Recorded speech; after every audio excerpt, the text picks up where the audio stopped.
7:30 de la tarde, una hora menos en las Islas Canarias. Sean todos muy bienvenidos a la redacción abierta en El Toro Televisión, donde ya estamos dispuestos para enmarcarles, explicarles, actualizarles lo que es la actualidad de este país y de otros, con rigor y valentía, como es norma en esta casa, y en un ambiente de libertades que es obligatorio para un medio de comunicación desde nuestro punto de vista. Creo que ustedes lo deben compartir también. Hablamos un poquito de salud antes de meternos en los temas del día, que son complicados casi siempre. Don Adolfo Albistur, muy buenas tardes. Muy buenas tardes, Xavier. Hoy viene provisto de sus guantes de Mejorando tu Vida. Efectivamente, aquí estamos con los guantes porque realmente cada vez estamos más contentos, ¿no? Porque claro, cuando tú escuchas que la gente que los tiene te dice cosas muy buenas, sobre todo porque lo mejor que puedes hacer a una persona es aliviarle el dolor, ¿no? El dolor mejorarle su calidad de vida, claro, a millones de españoles. Es increíble, o sea, cuando tú una persona cada día que se levanta tiene dolor y que la solución que le han dado normalmente es o unos tratamientos que no puede hacer diariamente porque es difícil en tiempo y en dinero, o bien tirar de lo que ya sabemos, los ibuprofenos, paracetamoles, etcétera, que tampoco al final acaba siendo la solución. Sin embargo, unos guantes que tú te los colocas 20 minutos, que es súper agradable cuando los tienes puestos, que ya vas notando cómo tus dedos, tus manos van mejor, y que cuando te lo quitas dices, ahí va, ahora me lo quito. Y digo, bueno, pero si parece que en la mano me flota. Incluso una persona que no le duele la mano, fíjate, te lo pone Xavier y dices, ostras, es diferente, ¿no? Bueno, pues eso realmente a nosotros nos hace mucho bien que esa gente diga, oye, me estáis cambiando la vida porque mi vida era diferente cuando me dolían las manos. Porque habéis conseguido en un guante reunir todos los tratamientos al uso de una forma cómoda y a la vez en una sola actuación. Eso o es. en dos al día, pero en 20 minutos resuelves lo que antes era tener la mano metida en parafina durante Claro. no sé cuánto tiempo y luego la otra, y en fin, era un lío. Y ahora con el guante se ha quedado eso en muy poco esfuerzo el que tiene que hacer el que sufre la artrosis, ¿verdad? Eso es el secreto. El secreto es que los 5, digamos, tratamientos que mejor funcionan, la parafina, que aquí se sustituye por un guante anterior que lleva una crema analgésica antiinflamatoria. Luego tenemos el masaje, la vibración y el calor, que son todo muy bueno para lo que es todo el dolor de manos. Y luego tenemos las ondas sonoras, que son las que a diferentes frecuencias actúan directamente en la articulación para evitar ese dolor y para bajar esa inflamación y que haya más irrigación sanguínea para que duela menos y se desinflame. Y el éxito de los guantes os ha llevado, seguramente alimentados por mucha gente que os decía, mire, es que yo lo que tengo es artrosis, pero en las rodillas. Eso es. Os ha llevado a este artilugio que traes Fíjate aquí. que desde que sacamos los guantes, mucha gente empezó a decir, yo la mano no, pero las rodillas cómo me duelen, como tal. Y dijimos, bueno, vamos a esperar, que esto hay que estudiarlo, analizarlo y al final conseguir que el mismo éxito de los guantes lo tengamos en la rodillera. La rodillera, hay 3 tratamientos que son igual que los guantes, porque va bien siempre, que es el masaje, la vibración y el calor, y luego lo que trabaja es otro tipo de terapia, que son las que llaman la cromoterapia o terapia de luz, donde trabajamos con ultravioleta e infrarrojos, que si diéramos la vuelta, digamos que la rodillera se coloca tan sencillo como ponerla, se coloca, es bueno ponerla no encima de la piel, no encima de ninguna ropa, y una vez ahí, nosotros si ahora encendiéramos y viéramos, por esta parte aquí veríamos unos colores, que no es conveniente mirarlos, porque estamos hablando de infrarrojo, ultravioleta, no hay que mirarlo directamente. Siempre eso a la rodilla. La rodilla, va a la rodilla y aquí son 10 minutos. Mira, ahora se ha encendido, le he dado yo sin dar cuenta. Aquí son 10 minutos, entonces esos 10 minutos, ¿que quieres un ratito más? Más, pero con 10 minutos es suficiente. Te lo pones en una 10 minutos, te lo pones en la otra otros 10 minutos y son lo mismo 20 minutos que estábamos haciendo con los guantes. Y vamos a aliviar ese dolor de rodilla, que cuando estemos subiendo una escalera o que duele muchísimo, que vayamos incluso cojeando, pues con el alivio del dolor pues va a ir mucho mejor. Magnífico. ¿Cómo podemos hacernos? ¿Bien con los guantes, bien con la rodillera? Bueno, pues mirad, ahí tenéis un teléfono en pantalla, es un teléfono gratuito. Estamos encantados de que nos llaméis, de que nos expliquéis el caso, de que nosotros explicaros cómo funcionan, de los descuentazos que vais a tener, porque además si cogéis el pack, mucho mejor. La rodillera os va a sorprender el precio, de veras. Y nada, pues es un teléfono gratuito. Os regalamos el tensiómetro también, que no se me olvide, 900-730-122. Adolfo Albistur, un placer enorme tenerte en el programa, te lo agradezco de veras porque sé que a mucha gente le van a venir bien esos consejos. Gracias, Xavier. Bueno, Octavo día de la tragedia de La Dana, 217 fallecidos hasta el momento. Ahí nos incluyen los dos últimos fallecidos que han sido localizados en Letur, en Albacete, que completan 6 en esa localidad albaceteña, y 89 desaparecidos que siguen siendo considerados desaparecidos por las fuerzas del orden. Nos vamos a mantener una conversación con una persona porque quiero que nos cuente cómo fue para su familia y para ella misma lo que pasó por La Dana en Paiporta, lo que les pasó personalmente en su domicilio, en su casa. Doña Aitana García, muy buenas tardes. Buenas tardes. Cómo te agradezco que hayas querido estar con nosotros unos minutos siquiera para contarnos cómo viviste tú La Dana. Cuéntame. Pues a ver, yo la viví, fue un estado de shock porque nadie se lo esperaba. De hecho, yo estaba haciendo mi vida normal. Llegaba de un sitio, llegué a mi casa, yo seguí mi rutina de ejercicio y de repente empecé a escuchar gritos debajo de mi casa porque yo vivo en un bajo y mi cuarto está en la parte de arriba, que es una guardilla. Y pues yo estaba arriba y empecé a escuchar ruidos abajo, gritos, y cuando bajé la puerta estaba abierta, mi abuela estaba también en la puerta y los vecinos gritando que viene el agua, porque el agua ya estaba por mi calle. O sea, fue increíble porque yo estaba haciendo mis cosas, bajo y de repente había como charquitos de agua en mi calle. ¿Qué pasa? Que nosotros pues cerramos la puerta y el agua empezó a entrar en casa y al principio parecía que estaba controlado porque nadie se esperaba que iba a llegar a ese nivel. En mi casa entró hasta 2 metros de agua. Esa es mi calle, sí. Estamos viendo, Aitana, imágenes de tu casa. Lo digo porque tú seguramente no las ves ahora de la calle. Antes hemos visto imágenes de tu casa, de cómo han quedado las cosas, ¿verdad? Sigue, sí. Por favor, porque creo que habéis tenido la suerte de tener un palomar. Sí. A ver, podríamos habernos subido a mi cuarto. Lo que pasa es que, faltaron 3 escalones para que subiera a mi cuarto, pero subimos al palomar porque está un poco más alto y eso nos salvó la vida. Yo cuando el agua estaba entrando en mi casa y cuando vi que mi casa estaba inundada, yo pensaba y las personas que vivan en un bajo y no tengan un sitio alto, yo pensaba ¿qué habrá pasado? Porque claro, yo me pongo en esa situación de vivo en un bajo. Ahora, por ejemplo, no tengo un sitio alto donde subir. Esto me ha pillado desprevenida. Yo no sabía que iba a pasar esto. Yo estaba haciendo mi vida normal. De hecho, ¿dónde te vas? Por poco tiempo te libraste de que esto te pillara en plena calle. Exacto. 15-10 minutos yo estaba afuera y entré.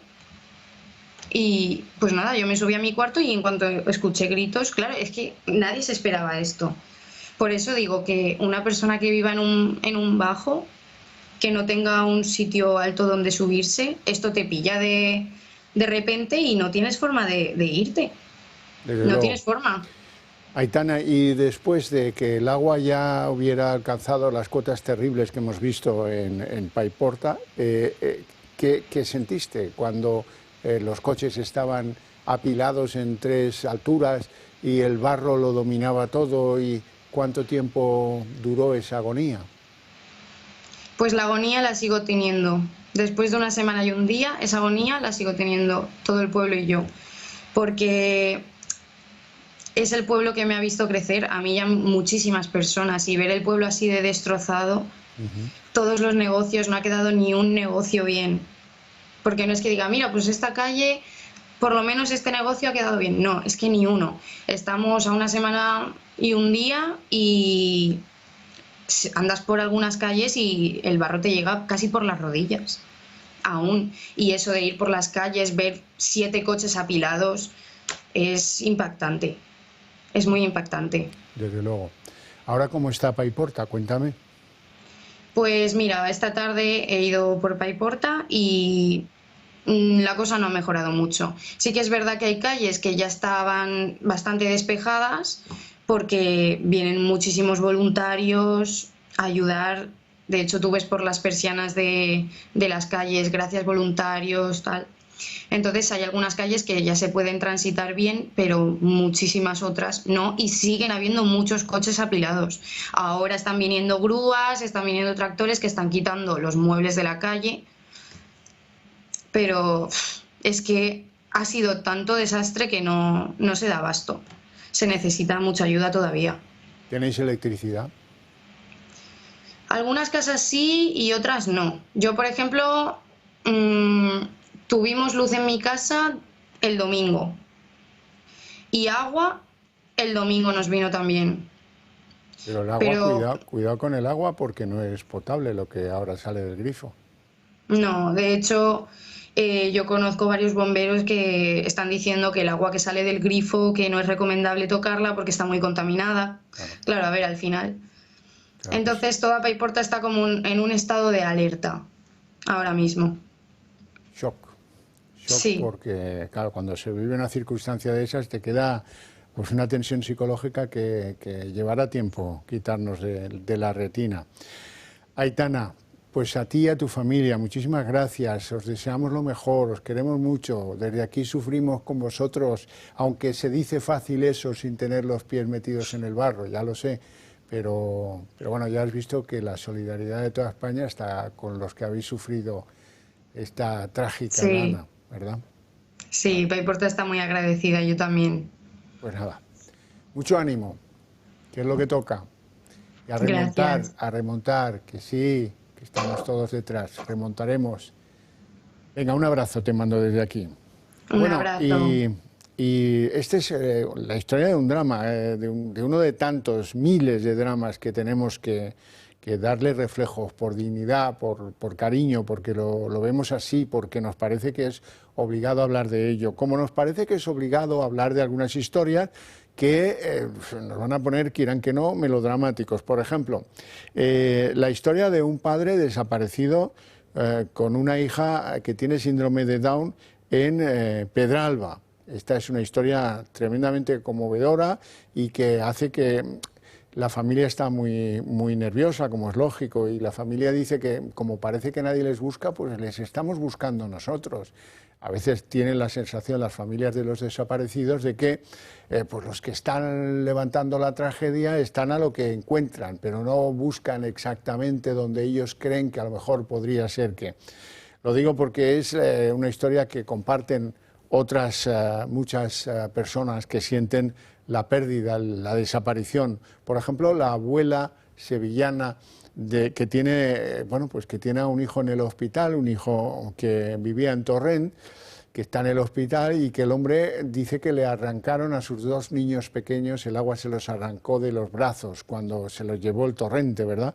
Y los niños de 5 y 3 años pues continúan siendo el objeto de la búsqueda, de una de las búsquedas pues cada vez más complicadas y de resultado pues más incierto, que los días hacen que se tema pues por encontrar sus cuerpos, ¿verdad? Vamos a ver qué es lo que pasa con los niños de Torrent.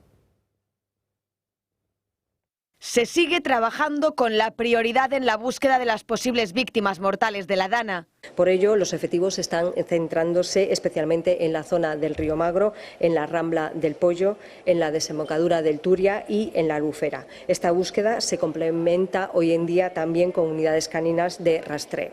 El balance de víctimas actualmente es el mismo, no tenemos cifras. De todas maneras, estas cifras las están facilitando desde el Tribunal Superior de Justicia. En las últimas horas se continúan realizando inspecciones también en parkings, en garajes de viviendas, en búsqueda de desaparecidos. Se convirtieron en auténticas trampas, en ratoneras para muchos que fueron a buscar sus vehículos. Mientras tanto, continúa el goteo de fallecidos. La cifra es de 216 personas, 211 en la provincia de Valencia, 4 en Castilla-La Mancha y 1 en Málaga. En concreto, en el terreno estamos desplegados más de 2.100 bomberos de más de 40 entidades, 7.800 efectivos de las Fuerzas Armadas y en relación con las fuerzas y cuerpos de seguridad del Estado, es decir, Policía Nacional y Guardia Civil, en estos momentos hay un total aproximado de 6.000 efectivos, más 500 efectivos de las distintas policías locales y 103 efectivos de la Policía de la Generalitat. La cifra oficial de desaparecidos por la Dana es de 89 personas, con 62 fallecidos por identificar. Estos casos corresponden exclusivamente a las denuncias, donde los familiares han aportado diferentes datos y facilitado muestras biológicas que permitan la identificación de sus familiares, según el Tribunal Superior de Justicia de la Comunidad Valenciana. Y fíjense bien en estas caritas. Son 2 de esos 89 desaparecidos. Se llaman Izan y Rubén, de 3 y 5 años. Son de Torrent, Valencia, y su historia es estremecedora. Escuchen. Bueno, a 5:30 llamé yo a mi hijo y me dijo: mamá, estamos bien. Y a las 6 de la tarde, Sonsoles, Sí. se le va la luz. Entonces los niños pequeñitos empiezan a llorar. Y mi hijo se va donde están los niños, los coge para calmarlos, ¿vale? En ese momento, un camión, un golpe sintió en el chalet, y todo el agua de todos los pueblos fue para al chalet de mi hijo, sin casa y sin nada. Entonces lo agarró de las manos, pero era tan velocidad el agua y tan harta que se lo llevó. Luego estuvo 5 horas en un árbol, agarrado solo con la cabeza. A las 4 de la mañana bajó un poquito el agua y los vecinos lo pudieron coger y traérmelo aquí a las 5 de la mañana. Entonces el pobre se enganchó, decía que si está vivo es por su mujer, porque se iba a quedar sola, porque él se llega ido, se llega ido porque esto es muy fuerte. Que son 2 niños chiquititos, por Dios, son 2 niños chiquititos, que no han hecho nada. La corriente se los quitó de las manos a su padre. La corriente se llevó a Rubén y a Izan y aún no les han encontrado. Perros, drones y equipos terrestres les buscan sin descanso. Su abuela ya la han visto en shock, paralizada, fría. No ha parado de dar entrevistas con la única finalidad de que no dejemos de poner las caras de sus nietos en los medios, para que les ayuden a buscarlos. Se encuentran solos. Ojalá estos pequeños aparezcan pronto, por el bien de esta familia. Bueno, y nuevo aviso que como Televisión de Servicios quiero que llegue hasta ustedes. La Guardia Civil pide a los familiares de los desaparecidos que no hayan hecho denuncia ya, que acudan a los centros de denuncias cuanto antes, con sobre todo que lleven algunas muestras de ADN para ayudar a desentrañar. Hay muchos fallecidos que no tienen identidad, que no es posible rastrearla, y les ayuda a los que tienen que hacerlo el que tengan rastros de ADN. Bueno, y una de las caras más feas añadidas a la tragedia son los pillajes que se siguen produciendo. En estos momentos se han producido 107 detenciones por saqueos y por robos, tanto en comercios como en domicilios particulares. 30 de los detenidos han pasado directamente a estar ingresados en prisión. El resto pues tiene una causa en los juzgados, buena parte de ellos están en libertad condicional, y esta es una de las partes feas del asunto, ¿verdad? Y también contarles unas imágenes, bueno, que dicen mucho de ellos como personas. Hay algunos policías vascos, ersainas, que fuera de servicio están ayudando, por ejemplo, en Paiporta, que son esas imágenes que ven ustedes en pantalla. Oficialmente, el Partido Nacionalista Vasco, que es el que maneja la consejería de la que depende la Policía Interior, de la que depende la Ertzaina, no les dejó ir, lo cual no significa que ellos a título particular y fuera de servicio lo hayan hecho, y yo creo que hay que tener un recuerdo para ellos y un agradecimiento de todos los que sentimos que había que estar allí. Y hoy se ha conocido algo que también tienen que conocer, y es que la ministra responsable de los cauces fluviales y de su limpieza, etcétera, etcétera, Teresa Rivera, hemos sabido que se liberó la agenda desde el día en que comenzaron precisamente las riadas, se lavó las manos, para prepararse el examen que tiene que pasar para ser comisaria europea, vicepresidenta además de la Unión Europea. De ella dependía la oficina del Gobierno encargada de que los ríos valencianos estuvieran en condiciones, y que ayer conocimos que se había gastado tan solo el 2% de su presupuesto para evitar desbordamientos. Tenía 58 millones de presupuesto y se había gastado apenas 1,1, o sea, 1.100.000 euros, para decirlo más sencillamente. Bueno, Y hasta aquí lo relevante, noticiosamente hablando, de la Dana. Ya les he contado al principio que habían aparecido los dos últimos personas que se buscaban, han aparecido pues muertos, claro, en Letour, en Albacete, y con esto pues hacemos el seguimiento puntual de lo que es noticia hoy. Pero la droga no ha parado algunas de las cosas graves que suceden en este país, por ejemplo, el asunto de la droga. La droga, hoy ha habido una incautación espectacular que tienen que conocer para seguir este tema en el que ya saben que estamos muy involucrados. Esto es en Algeciras, donde han incautado 13 toneladas de cocaína procedente de Ecuador, y eso supone el mayor alijo de cocaína que se ha producido nunca en España y el segundo en toda Europa. Ha habido un detenido y, bueno, pues fíjense, 13 toneladas de drogas en Algeciras que provenían de, fíjense qué barbaridad, bueno, el mayor alijo que se ha encontrado nunca en España. Nos vamos a publicidad y luego hablaremos de la victoria de Trump.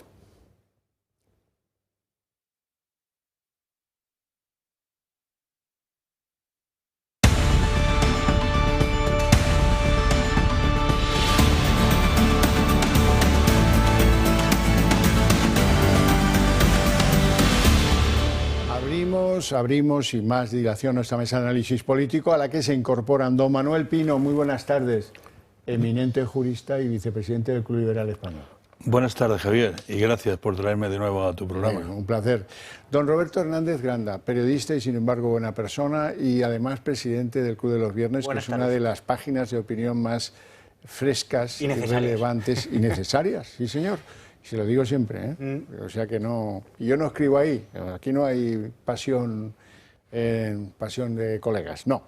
Bueno, hemos visto el éxito de Trump, hemos visto algunas de las cosas que se pueden vaticinar por las reacciones que han tenido Putin o Macron, pero hay que ver las reacciones en España. Ha sorprendido y mucho que un tipo que desaira sin ton ni son como Pedro Sánchez, que ni siquiera felicitó a Javier Milei, que luego rompió relaciones porque vino Milei aquí y dijo que su esposa era una corrupta y todo eso, pues hoy haya corrido, hoy era el primero en mandar un mensaje de felicitación, siendo que él dijo la última vez que ganó, que era una cosa abyecta y repugnante la que llegaba a la Casa Blanca. Vamos a verlo. Las respuestas a la victoria de Donald Trump no han tardado en llegar en el ámbito político español. Pedro Sánchez no ha tardado en felicitar al nuevo presidente de los Estados Unidos. Llama la atención la rapidez, ya que Sánchez ni siquiera felicitó públicamente a Javier Milei. Esta vez lo ha hecho a través de su cuenta de X, en la que ha señalado la cooperación entre ambos países y remarcado su relación a través de la OTAN. Un mensaje que sorprende sobre todo si tiramos de hemeroteca. En 2016, cuando Donald Trump consiguió por primera vez la presidencia, Pedro Sánchez dijo que el magnate representaba la antipolítica. Abascal ha sido sin duda el líder que más ha aplaudido la victoria del republicano. Ha dicho en su cuenta de X que es la hora de los patriotas y de la libertad. Un mensaje que el líder de Vox ha acompañado con dos fotos, una con Donald Trump y otra con su mano derecha, J.D. Vance. El líder de los populares, Alberto Núñez Feijóo, también ha felicitado al magnate en la misma línea que Pedro Sánchez, destacando las relaciones bilaterales con la Unión Europea y también con la OTAN. La secretaria general de los populares, Cuca Gamarra, también ha expresado sus buenos deseos a Donald Trump. Una victoria democrática incontestable. Le deseamos, además, todos los aciertos por el bien de los estadounidenses y también por el bien del resto del mundo. Llamativa declaración si tenemos en cuenta que hace tan solo unos meses aseguró que Kamala Harris era una mujer con fuerza que había revolucionado la política. Mientras, los socios de Sánchez lamentan la victoria. Desde Podemos critican que Trump regrese a la Casa Blanca y desde Sumar aseguran que es un día nefasto que traerá consecuencias. Incluso Puigdemont ha asegurado sentirse preocupado por la victoria del empresario ante Kamala Harris. A don Manuel Pino y a mí nos pasa que todo lo que disgusta a Puigdemont nos gusta. ¿Es así? Sí, sí. Contra más disgustado esté Puigdemont, más feliz estoy yo, ¿eh? Pues, Javier, ¿qué quieres que te diga? Que los tiempos que corren, los populismos cada día son más fuertes, ¿no? Y el Partido Republicano, pues, presidido por el populismo de Trump, con todo lo que tuvo, pues la sociedad americana le ha dado los votos y habrá que aceptarlo y esperar que nos afecte lo menos posible, ¿no? Pero la democracia está con dificultades, también allí, en el sistema democrático. Ya veremos lo que queda. Ya se ha dicho él en su programa que América lo primero, o sea que todos los demás está claro. Tendrán que tentarse la ropa, ¿no? Roberto. Por la parte que me toca, he estado echando un vistazo a periodistas, nuestros progres de cabecera, sus análisis, y yo me he divertido mucho, la verdad. Bueno, esta noche ha sido un desparrame.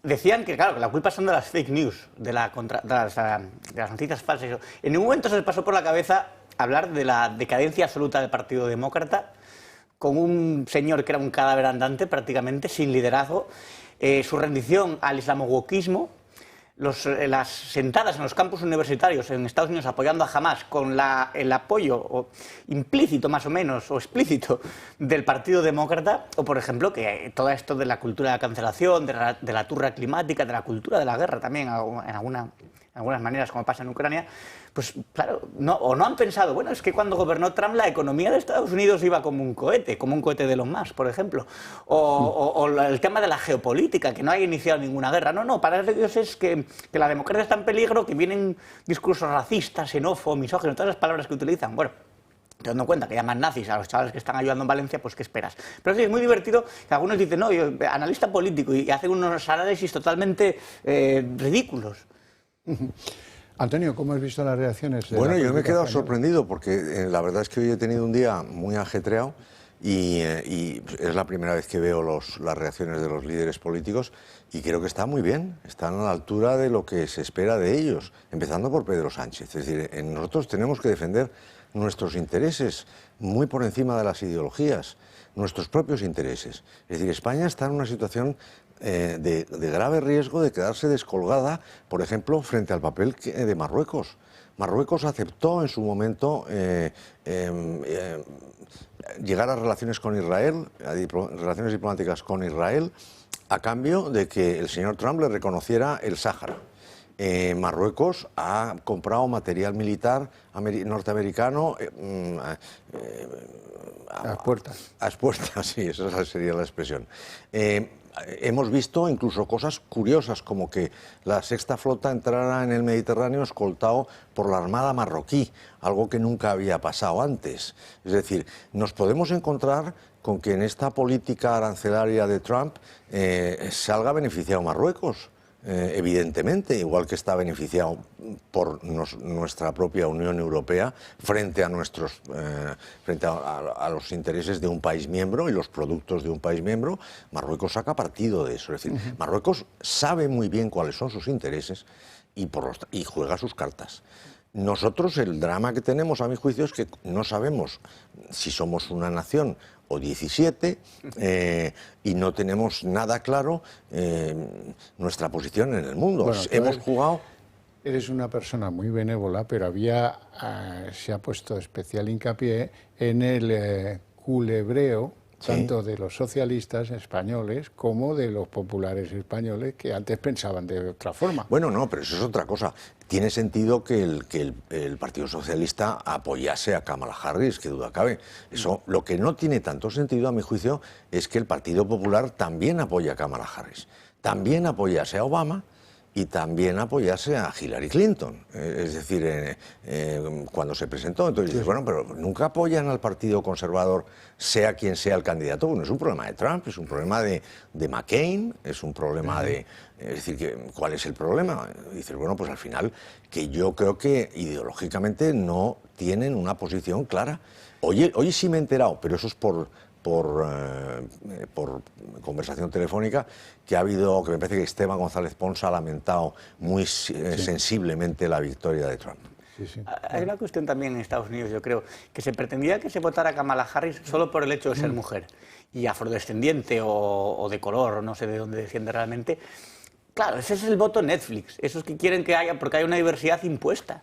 Y luego respecto a Pedro Sánchez, que no haya felicitado a Milei y a Trump, sí, es porque, a ver, Pedro Sánchez sabe quién manda, realmente. Y al final España tiene derrota, tiene intereses en la OTAN, y Pedro Sánchez no va a querer, dice, a ver, que yo, si decían que quería colocarse, una vez que deje el cargo o cese, en la OTAN tal vez, en algún puesto, entonces no quiere estar a malas tampoco con la Unión. Pero Roberto, nuestra política exterior no es una política exterior estable. No, claro. Hemos tenido unos giros de política exterior porque no hay un pacto de Estado consensuado para saber dónde estamos, que hay que estar con el mundo occidental y con el mundo que representamos. Y aquí hemos hecho unos giros de Zapatero, unos giros tremendos en política exterior, con Moratinos y con Zapatero, el odio a América, el no levantarse cuando las Fuerzas Armadas en el desfile, aquí irnos a Latinoamérica, a los movimientos populistas comunistas que han copado gran parte del poder latinoamericano, y ahí hemos estado los primeros y seguimos estando con Zapatero de asesor, banqueando una dictadura de Maduro, y sigue estando allí en la Casa Blanca y va de observador,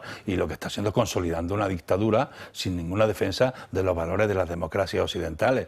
Entonces, claro, esos giros, la CIA está informada y los americanos están informados, esos giros no ayudan al crédito del país. El país nuestro, pues la política exterior pasa lo de Marruecos que ha comentado Antonio, y pasarán más cosas, porque no tenemos una política seria exterior, consensuada y duradera, de posicionarnos, damos giros para un lado y para otro. No se cuida a los latinos desde España, porque por ejemplo Trump ha ganado en Miami.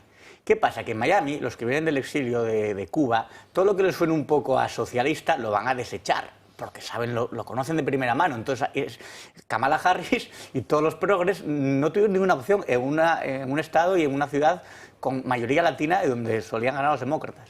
Bueno, hasta aquí Estados Unidos. Hay cosas que reclaman nuestro interés, que tienen que ver con la DANA y temas colaterales. Porque resulta, mira, que hay un informe de la Guardia Civil, mira tú, que dice que lo que dice Marlaska no es verdad, que no hubo ninguna agresión a Pedro Sánchez, que si acaso hubo un tío que dio un golpe a la luna trasera del coche con algo y la medio rompió, no más que eso.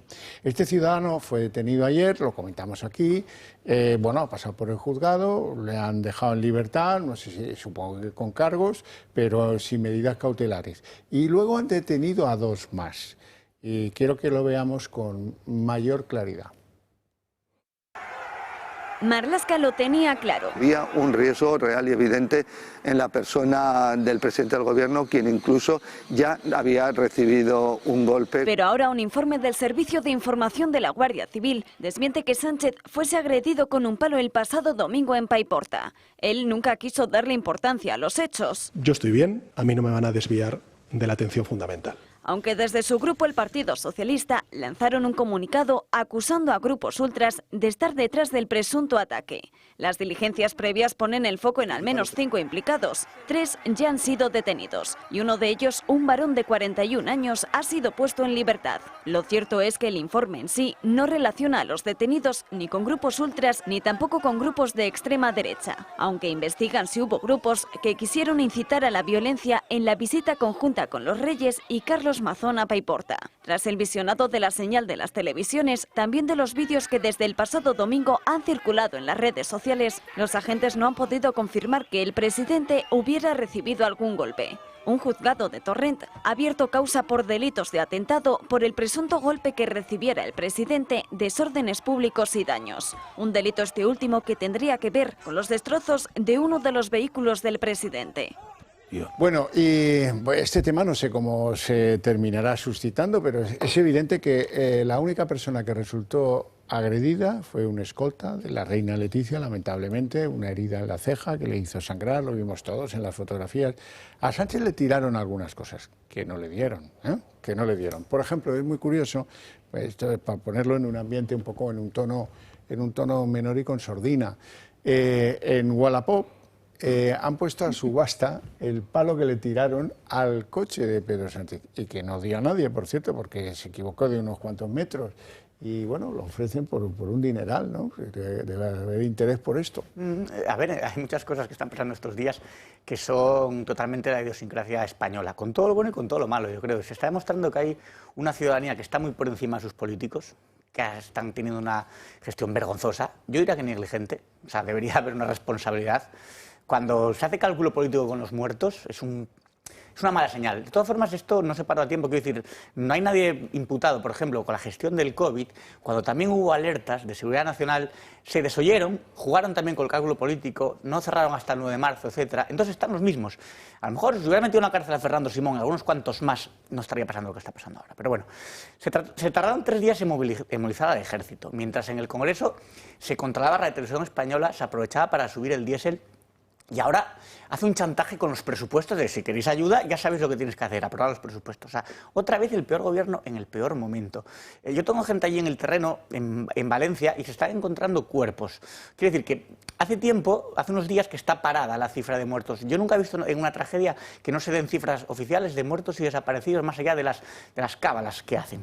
Entonces, sale el Ministerio de Igualdad con una foto de sus apuntes diciendo es nuestro momento, hay que insistir con la turra climática. ¿Cómo que es nuestro momento? O sea, está la gente pasándolo fatal, está España con un nudo en la garganta, todo el mundo haciendo muestras de solidaridad y estas tipas queriendo sacar provecho una vez más. O sea, entonces yo entiendo perfectamente la indignación de la gente. El palo le pegó a un fotógrafo que iba detrás, de Pedro Sánchez, se ve. La Guardia Civil no encontró imágenes de la agresión, Marlaska miente, dice que había una agresión y vamos, ni que lo hubieran, ¿sabes? Como si hubiera sido Kennedy, un intento de magnicidio. Y encima él juega ese papel, porque sí, de víctima. No, yo estoy bien, decía, yo estoy bien. Tranquilos que estoy bien. Estoy bien.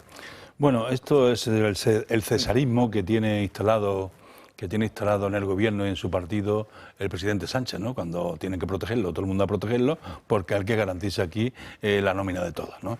El asunto, Javier, hay que coger las aguas antes.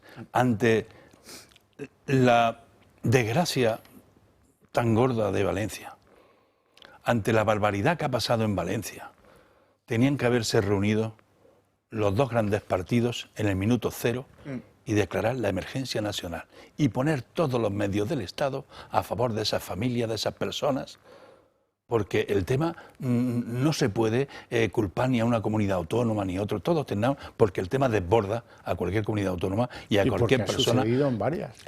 Cualquier persona, en varias comunidades autónomas, que tenga que enfrentarse a este drama, a esta tragedia, ¿no? Entonces ahí ha habido un fallo de altura política. Tenían que haberse reunido los dos grandes partidos y tomar una decisión inmediata, incluida la ministra de Defensa y todos los medios que tengamos, tenían que estar allí en el minuto cero, no esperar a que me los pidan, pero bueno, ¿de qué vamos? ¿De que se los pidan? ¿Usted quién es? Usted es el responsable de todo esto, de todo lo que está pasando, de esas familias que están sufriendo, que no tienen ni vivienda, que no tienen nada, que se han visto allí, que tienen hasta familiares que están desaparecidos y otros fallecidos. Mire, usted no puede ser tan frívolo en una cosa, ni hacer partitocracia interesada con los muertos. Esto no es de recibo, esto es impresentable. Y luego el numerito de salgo corriendo porque van a atacarme la seguridad y no sé qué. Te recuerdo que la ministra de Defensa fue la que dijo el ejército está para otras cosas. Ah, claro. Para estar, sí, ¿no? Pero aquí. Pero cuando Marruecos en el terrenoto estaba, para ir los primeros, ¿no? Ahora mira, más de 7.000 desplazados y actuando sobre el terreno, o sea, que necesarios eran. Hay una señal que yo creo que indica muchas cosas sobre la sociedad española. A Mazón se le critica de izquierda y derecha. La gente de derecha, y que yo sigo y veo y escucho, critican la gestión de Mazón. Sin embargo, a Sánchez, los suyos, como siempre, en su visión sectaria, se atrinchera. No, Sánchez, ¿qué culpa tiene? Ni que hubiera hecho llover. Y se dedican a insultar a los que colaboran. Salí ayer los jóvenes de Más Madrid diciendo, vamos a preparar una furgoneta ayer.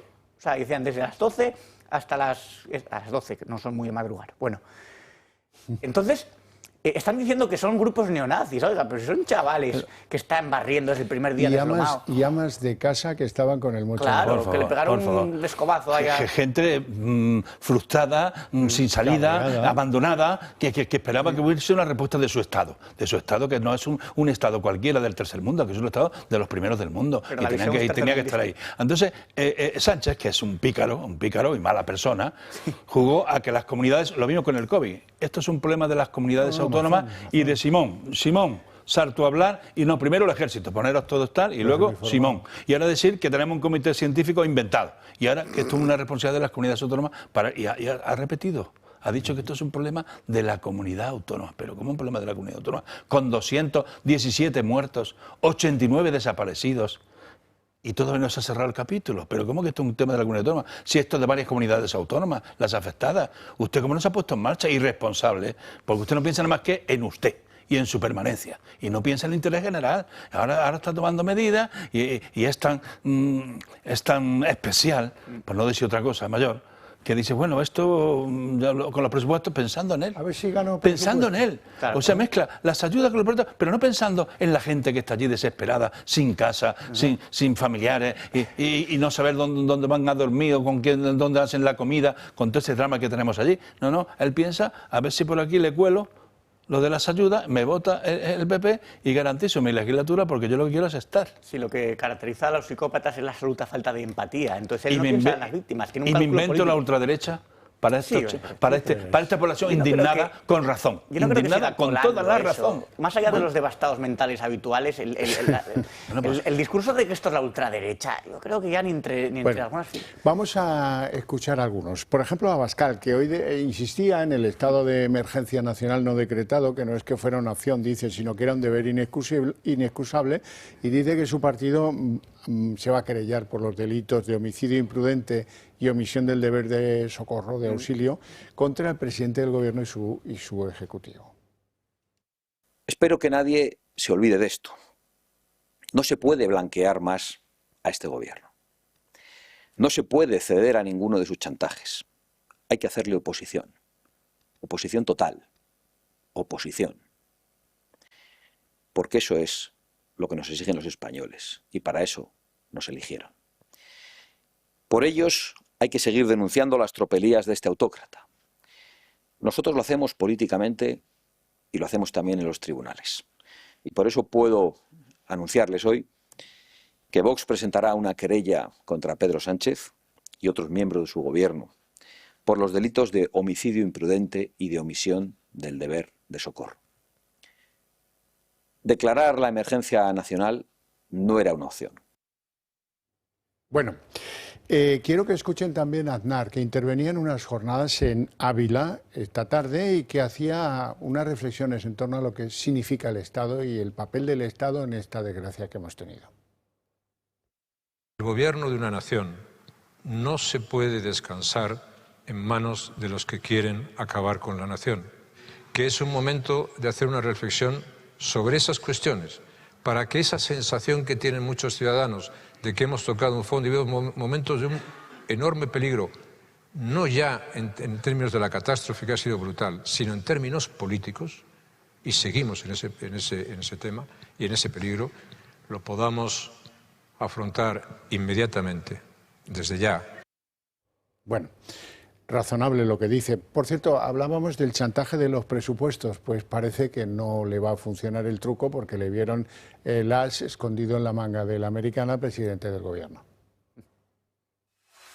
El Gobierno se reafirma. ¿Alguien puede pensar que en los presupuestos de los municipios afectados del Gobierno de España no va a haber modificaciones obligadas para hacer frente con miles de millones de euros a lo que acaba de acontecer? Aunque cambia el término de chantaje por el de necesidad. Que lógicamente las cuentas del año 25 vienen también marcadas por las circunstancias. Yo creo que en estos momentos hay que eliminar afirmaciones como chantaje porque creo que están fuera de sitio. Desde el Partido Popular le advierten de que no aceptarán ningún tipo de presiones. Deben llegar ya, decíamos, y además no puede estar condicionado a unos presupuestos. El camino son los reales decretos de crédito extraordinario, de ampliaciones de crédito. Y se reafirman en que los 10.600 millones de euros para ayudar a las zonas afectadas por la Dana no se pueden vincular a su sí a las cuentas públicas que solo con sus socios Sánchez no puede sacar. Lo secunda también el líder de Vox, Santiago Abascal. No tiene ningún límite, no tiene ningún escrúpulo y no tiene ninguna empatía. Podía ser peor.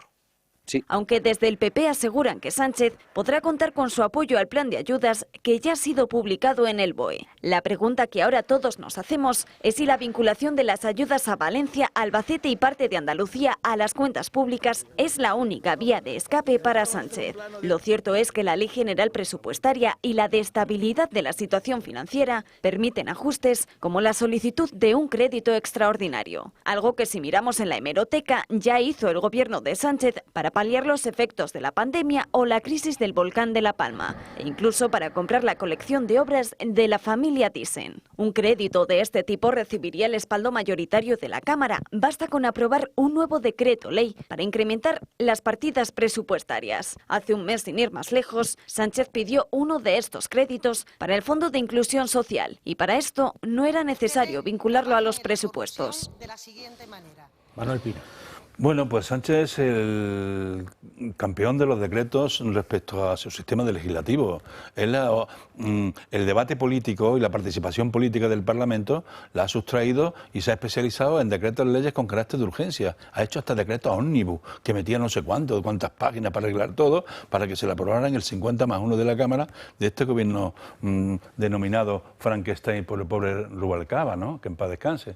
Pero Sánchez no le van a salir bien las cosas, por mucho que él haga trucos, ya está visto, ya se le conoce, que va mintiendo, que va jugando al trilero, que va, ya se le conoce en todos lados. Y entonces, para cualquier ayuda que haga falta, con los decretos leyes, que ya es especialista en esto, es suficiente. Y qué mal los escriben, por cierto. Sí, muy malos y muy mal legislados, porque él no quiere la participación parlamentaria, no quiere que los grupos parlamentarios puedan presentar enmiendas, tengan un debate de las leyes y tal, sosegados, no, el decreto ley, esto es lo que hay.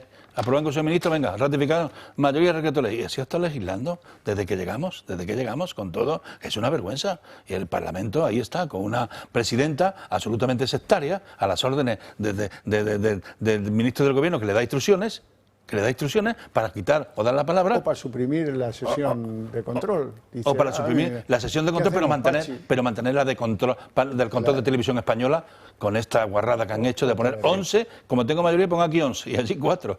En el Senado 4 y en el Congreso 11, porque así me garantizo la mayoría. ¿Y por qué razón objetiva hace usted esto? Porque quiero controlar absolutamente la televisión y que nadie me la cuestione.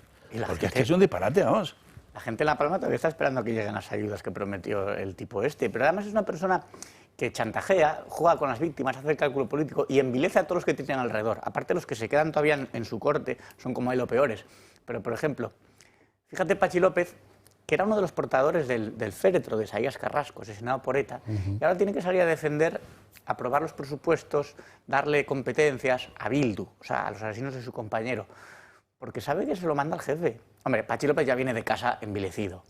Pero claro, bueno, es que si tuviera que buscar trabajo ya sabes cuál sería su futuro. Pero mira, respecto a lo que dijo Santiago Abascal, me quedo con lo de oposición total. O sea, una oposición sin paños calientes, sin cuartel, vamos, a degüello, y lo llamó autócrata, y claro, yo creo que es una querella acertadísima. Porque Vox tiene un equipo jurídico potente y se demostró también cuando el caso del Procés. Entonces, a ver si esto sigue adelante, o sea, a ver si esto sale adelante. Yo, sin embargo, lo he intentado, pero no me han debido hacer demasiado caso. Creo que sería importante, no sé cuántos grupos son necesarios para atender esta necesidad, sería importante que en el Congreso de los Diputados, donde hacen tantas cosas absurdas, perdieran una mañana, un día, para obligar a que Sánchez vote el estado de emergencia. Claro. Y que se retrate, él y sus colegas, con los mariachis, que no lo queremos, pues va, que quede retratado en las sesiones de control del Parlamento Español, porque se nos han pasado páginas de la historia más dolorosa de España de una manera absolutamente relajadita. Es verdad que llegaron pues dos decisiones del Constitucional que ahora no hubiéramos visto sobre los estados de alarma, pero hay que retratar a las personas cuando toca. Y si no ha habido estado de emergencia, pues aunque sea un poco tarde, vamos a hacer que se vote, a ver qué pasa. Y que quede claro quién lo defiende y quién no lo defiende, que es una vergüenza, la verdad. Y a veces, pues, no sé ya está destiempo, Javier. Pero ¿cómo se le puede ocurrir a un presidente del gobierno que una catástrofe de esta naturaleza la iba a arreglar más o menos con sus medios? Con los bomberos locales, con los policías locales. Y si acaso que me pida algo. Claro, y si acaso que me pida. Pero ¿cómo se puede arreglar eso con los medios que cuenta una comunidad autónoma? Es que además el ejército tiene los medios. ¿Qué pretendía? ¿Que los municipales y los bomberos locales fueran allí con los alcaldes a resolver el problema? Hombre, vamos a ver. Como les entra ictericia cuando ven a un militar, como odian la bandera, como odian el ejército, y entonces deben considerar la fachosfera y todas esas cosas, pues que están para otra cosa los militares, dice la señora. La ministra cero, pero porque todos al final, pues Javier, todos, incluido el gobierno al final, lo retrató un socialista. Todos debajo de Sánchez somos monaguillos de amén. Lo digo un presidente con un autónomo salido, lo digo paje. Es que somos monaguillos de amén, de lo que nos diga Sánchez. Para trazar puentes, para crear infraestructuras, para tener una zona de... Eso el ejército tiene la capacidad, lo que pasa es que hay que movilizarlo. Y la maquinaria. Sale la UIP diciendo, fíjate qué máquina está, un pedazo de bulldozer quitando escombros, y dice, pero ¿por qué habéis sacado 5 días? O sea, teníais esto en el garaje durante 5 días, la gente con escobas. Un ejemplo de la sociedad civil, un ejemplo de la sociedad civil abandonada.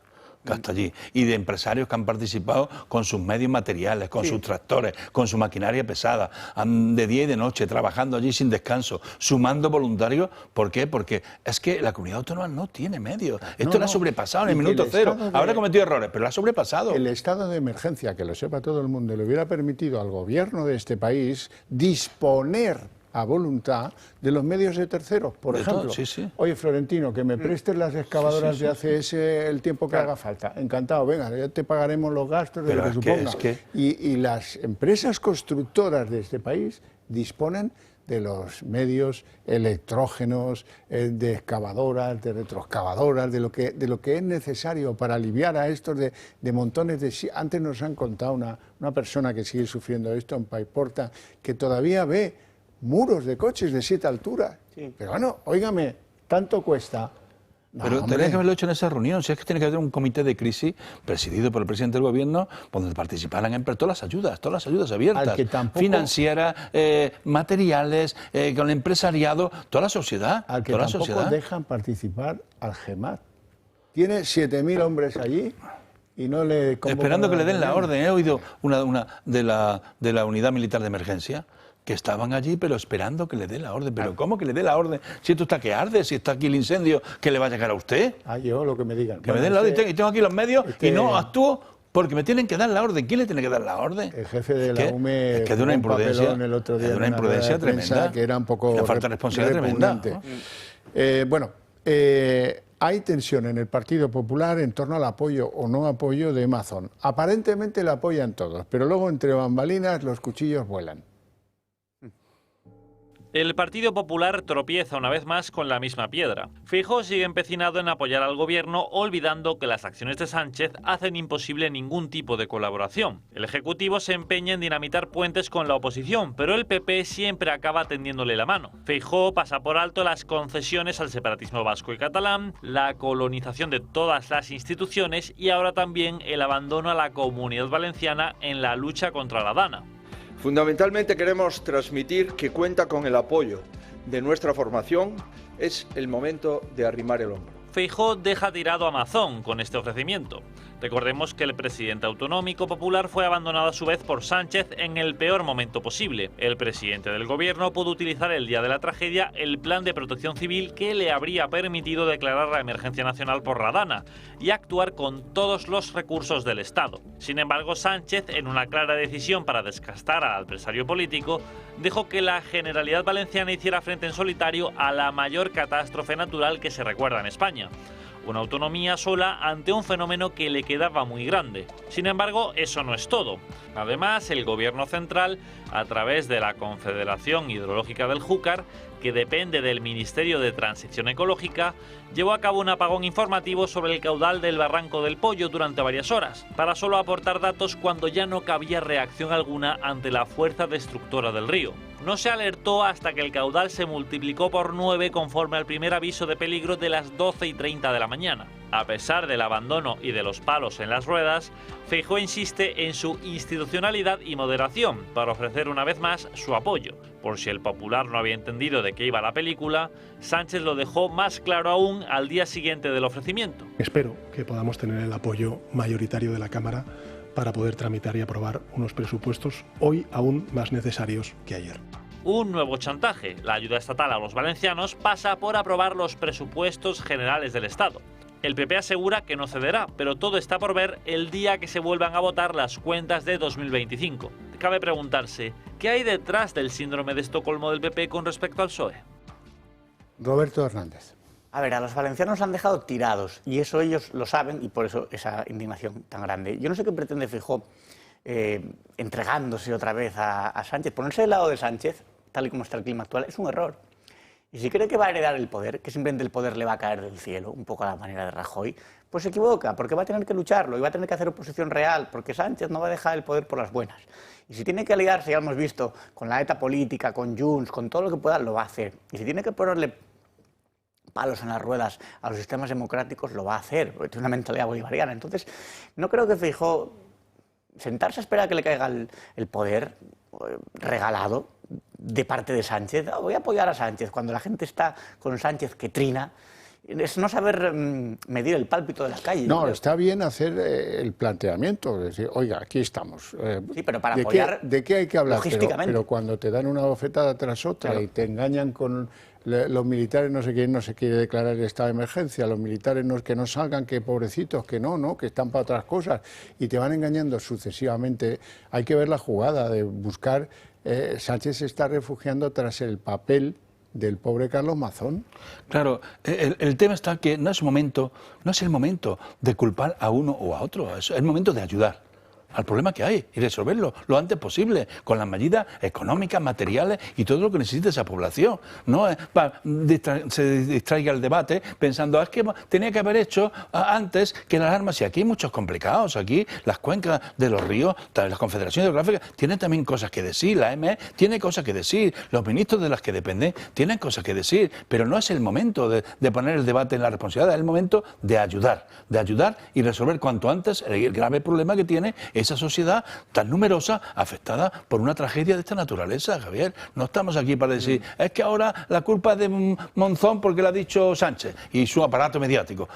Monzón, pero si Monzón no era... Eso lo ha desbordado Monzón en el minuto cero. No era posible. No era posible. Es que no sonaron las alarmas. Es que la EME, eso de Monzón. ¿Por qué? Si no es el momento. Luego que pidan todas las posibilidades que tengan, porque las habrá. Porque hay muchos fallecidos, hay muchos temas aquí que debatir, pero ahora mismo es el tema de ayudar, es de estar todos a una como país, que está dando un ejemplo la sociedad civil impresionante de todos los voluntarios que están allí apareciendo de todos lados, y ayuda de empresas, ayuda de todo, de alimentación, de comida, de botas, está todo el mundo allí, y el gobierno que me lo pida. A mí que me lo pida, y cuando me lo pidan con la instancia formal que yo voy a preparar, pues si no se la devuelvo, ya veré yo si la ayudo, pero ¿usted de qué va? Hay que remar el hombro, y estoy de acuerdo. ¿Usted de qué va? Hay que remar el hombro. Señor presidente. Mucha gente tiene claro, yo lo tengo claro, por ejemplo, que si esto hubiera pasado en Cataluña o en el País Vasco, socio de Sánchez, hubieran estado ahí el ejército desde el minuto 0 o desde el minuto 1. Entonces, hay muertos que se podían haber evitado. Es el momento de arrimar el hombro ahora, pero también que la gente tiene una indignación lógica, porque siguen sin luz. Están como en el medievo tirando sus deposiciones por la ventana, a la calle, con el riesgo que hay de infecciones, de bacterias, siguen sin electricidad, los coches están apilados, hay un espectáculo, o sea, es un panorama posapocalíptico, un panorama casi de guerra, con las riadas, con los coches amontonados. Yo creo que un país serio no puede tener 9 días, el lodo en las calles, los cadáveres que no se sabe dónde están, los coches amontonados, que es lo de menos, la gente sin electricidad. Oiga, tanto cuesta llevar grupos electrógenos, que los tiene el ejército, que los tiene un montón de compañías en España, llevar en helicóptero, en un Chinook, llevarlo a cada una de las ciudades donde no hay luz y resolver esto de una vez por todas. Y limpiar las calles, maquinaria y camiones, limpiando las calles esas, buscándose todo eso para deshacerlo, para quemarlo, para lo que sea. Pero es que las calles están llenas de todo lo que han sacado de las casas, Javier. Es que se ven las calles llenas de las cosas destrozadas, de electrodomésticos y de cosas de los muebles de las viviendas afectadas, y están todas en la calle con el lodo, tanto hablar de la máquina del fango. Ahí tiene usted la máquina del fango, a ver cómo actúa con ella. Eso sí que es fango, de verdad. ¿Trabaja usted? Estaba el rey con fango precisamente en las botas, en la reunión posterior. Sí, porque él no. Y Sánchez inmaculado. Es una persona que en cuanto a eso se sale por patas, ¿te das cuenta? Cobarde. El rey, que no tiene ninguna función ejecutiva, fue el que dio la cara, y que es una persona que no está acostumbrada. Y Manzón, aunque lo critique, sí, se le veía menos porque es más bajito. Pero se quedó con él, Pero hay que tener en cuenta que Felipe VI no es una persona que está acostumbrada a que le levanten la voz o a que se le encaren, pero ahí estuvo, digamos, dando la talla. Entonces, al final, la gente se da cuenta de con qué líder se puede contar y con quiénes no. Y con Sánchez es que no se puede contar para nada. Sí, aunque tuvo algún detalle que tengo que reconocer que no me gustó. Por ejemplo, decirle a uno de los que está sufriendo el rollo este, que no se ha quedado sin casa o que ha perdido un hijo o una madre, decirle, no, es que no lo creáis, que hay muchas noticias falsas y mucha gente interesada en explicar lo que no es. En ese momento, ¿a qué se refería? Al bombero francés al que no le dejaron entrar y llegaba y alucinaba con que nadie hubiera llegado antes que él, ningún uniformado español. ¿Eso es un fake news o cómo? O a lo mejor es que se refería al monarca en lo de los fake news a alguno de los que decía que estaba buscando a sus hijos en no sé qué barranco o que se había caído no sé cuánto. Es que no, me da la sensación que alguien malinforma a su majestad cuando toca o intencionadamente los fake news. En esa conversación con un paisano que sufre eran pasarse 18 pueblos. Pero el rey retomó la rienda y presidió con la UMED al día siguiente, de primera mano lo vio y luego dijo qué estamos haciendo y tal, y al día siguiente... Que fue paciente, que estuvo muy bien y que ese es un papel que a lo mejor se equivocaron en el momento de ir a esto, eso ellos sabrán. Ahora, lo que no me parece de recibo es aludir a que no lo creéis todo. Pero ¿qué es lo que hay que creerse o no? ¿Qué te crees? ¿Que la gente está ahí mirando el WhatsApp? Pero sí... Bueno. Lo que no sé es quién le convenció o cómo se organizaron para ir a la vez que Sánchez, porque claro, sabes que te puede caer una pedrada. Bueno, de hecho, Sánchez lo organizaría para escudarse en él. Claro, sí, Sánchez, como otras ocasiones, para escudarse en él, para que los pitidos no fueran a él solo, porque se lo comían crudo. Y él fue con el escudo real de la Casa Real, que tiene mejor imagen y que es más respetado que el jefe del Estado, y se metió en la comitiva. Y mira cómo salió, corriendo el primero y la ultraderecha me estaba esperando, un comando organizado, ha dicho, organizado, que no es una cosa que no es espontánea de la gente. La señora con el mocho, que le tiraban el mocho. Sí, llorando las pobrecitas allí diciendo, por favor, ayúdennos. Y era un comando organizado de ultraderecha. Lo ha dicho hasta el ministro del Interior. Hubo alguno que le estampó en el coche la bota llena de fango. Vaya, pues claro, es obvio. Cuando uno hace lo que puede, si hubiera hecho todo lo posible, la gente lo percibe enseguida, que vienes a ayudar. También le aconsejaría yo a la Casa Real que cuando tenga que hacer alguna cosa de estas, el rey con botas, pero con pala también. No van a ver el Cabrales de tu tierra al pueblo remoto y recóndito que hacen así y todos contentos y felices. No, ahí se va y hay que demostrar que se va a dar el caso. Sí, se va a estar cercano de la gente, pero el rey puede hacer más función organizando las ayudas inmediatas, impulsándolas, que estando allí una mañana, aunque coja la pala, pero no puede. Hace más labor para el interés general de aquello, del problema, haciendo gestiones y poniéndolas en marcha. Podemitas y socialistas he visto doblando el lomo. No tenemos tiempo para sobar más lomos, que aquí no sobamos nunca ninguno, por cierto. Que lo dejamos aquí con mi agradecimiento a estos dos caballeros por su presencia aquí, como Antonio Camuñas, que ha estado al principio de la mesa de análisis político. Lo dejamos aquí, para ellos no hay premio, para ustedes sí, a la vuelta de publicidad, el día en 30 minutos con Marina Álvarez.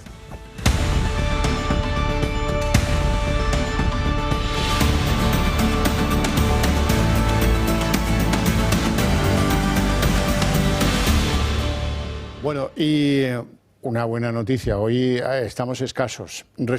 Tiene que ver con el Grupo El Pozo. Resulta que la selección española de carniceros, que van a ir a un concurso internacional, pues va a hacer una exhibición en lo que es una de las actividades ahora en boga en la región de Murcia, la Murcia gastronómica. La selección española de carniceros va a realizar una exhibición el próximo 10 de noviembre en el seno de la región de Murcia gastronómica, en la edición de este año, de la mano del Pozo Alimentación. Ellos están preparándose para participar en la World Butchers Challenge, que es el Mundial de los Carniceros, que se va a celebrar en París el próximo mes de marzo.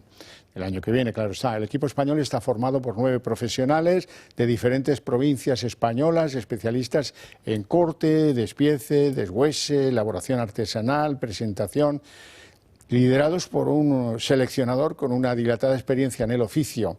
Y en el evento anunciado participarán 5 de los 6 titulares que competirán en ese Mundial de la Carnicería en París, y su compañero de equipo, Javier Caballero, el único murciano del grupo que no puede perderse ese evento en su tierra. El evento, como digo, se llama Murcia Gastronómica y tendrá lugar el próximo 10 de noviembre.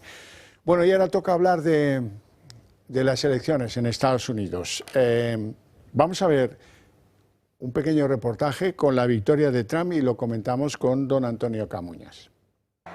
Donald Trump se convertirá en el 47 presidente de los Estados Unidos y vuelve a la Casa Blanca tras arrasar a Kamala Harris en los comicios.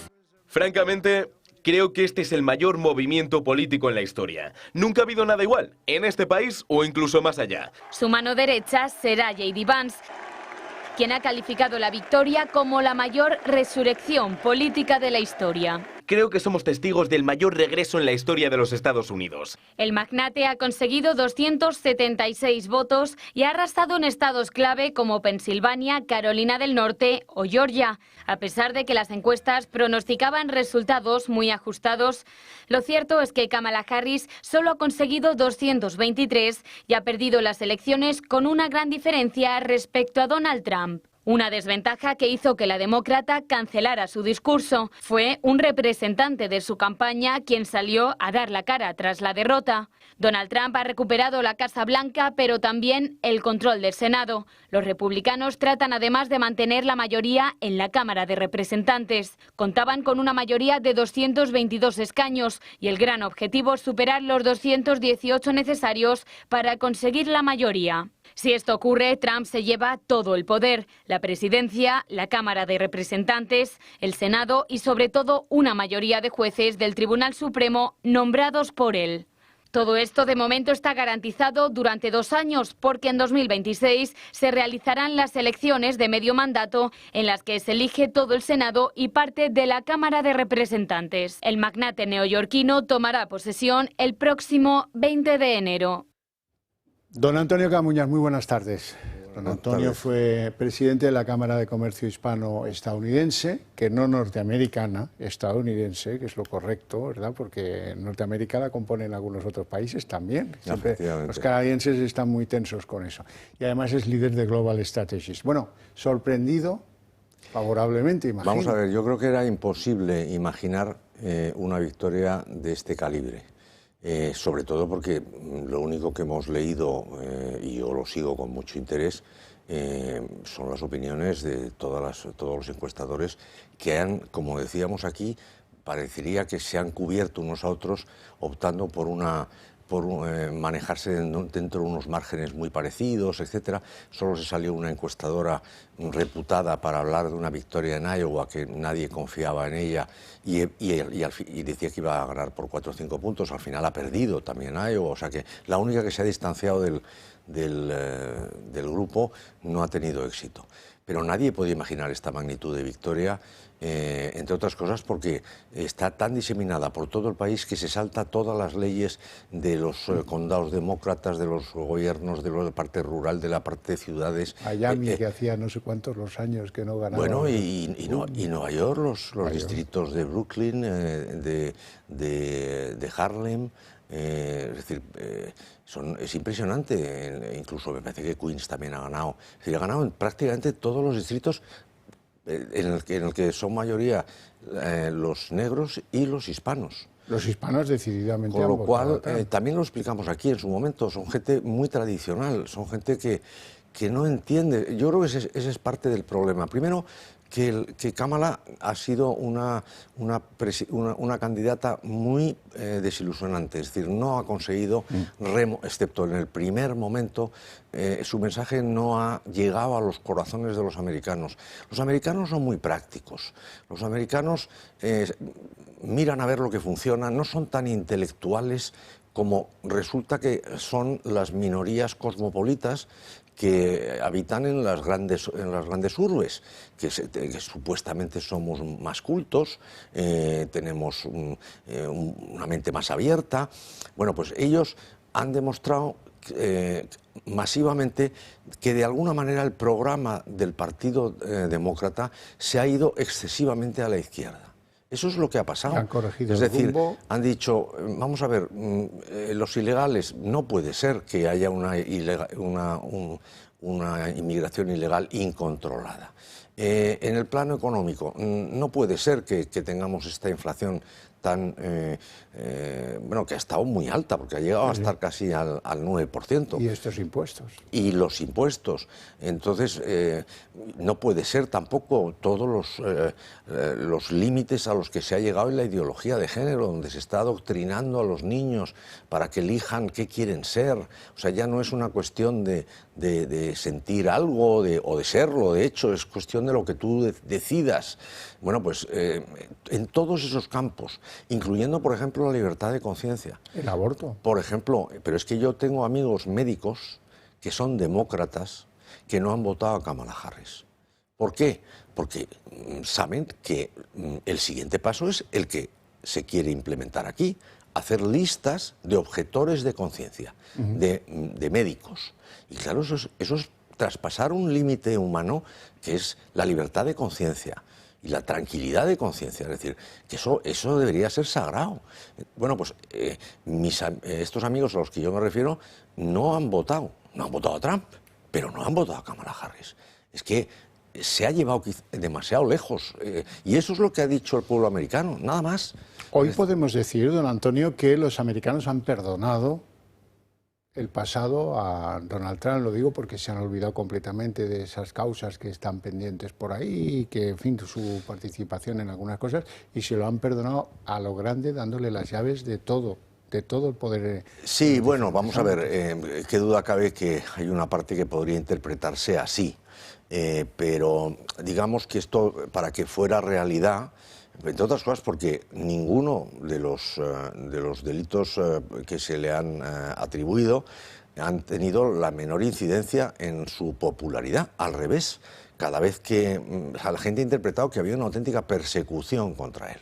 Bien, entonces, esto no implica que los cargos decaigan, entre otras cosas porque hay delitos que son estatales y no federales. Curiosamente, el más complejo de todos no hay ningún cargo, que es el del Capitolio del 6 de enero, ¿no? Ahí no ha habido cargo real, ha habido, sí, mucha controversia, pero no hay ningún cargo. El siguiente cargo, el cargo más importante que le queda es el mal uso de los papeles presidenciales que se llevó a Mar-a-Lago. Porque en cambio el de Georgia ha sido archivado. Sí. Entonces, y el de la chica de Nueva York ese está condenado.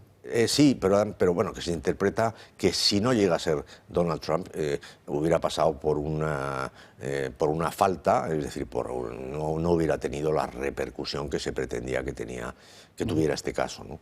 Yo no sé si esto se confirmaría oficialmente si Biden tuviera la estatura política, la grandeza, en fin, es otra América, posiblemente no lo vaya a hacer, hay que ser conscientes de eso, de perdonarle. O sea, el perdón auténtico llegaría porque fuera Biden quien interpretase que eso es así.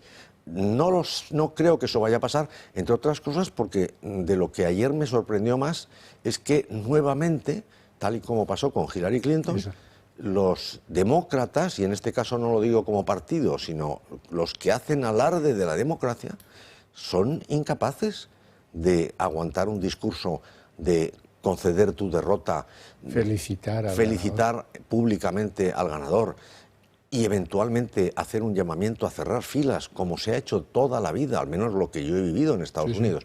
Con lo cual es un revolcón para el Partido Demócrata gigantesco.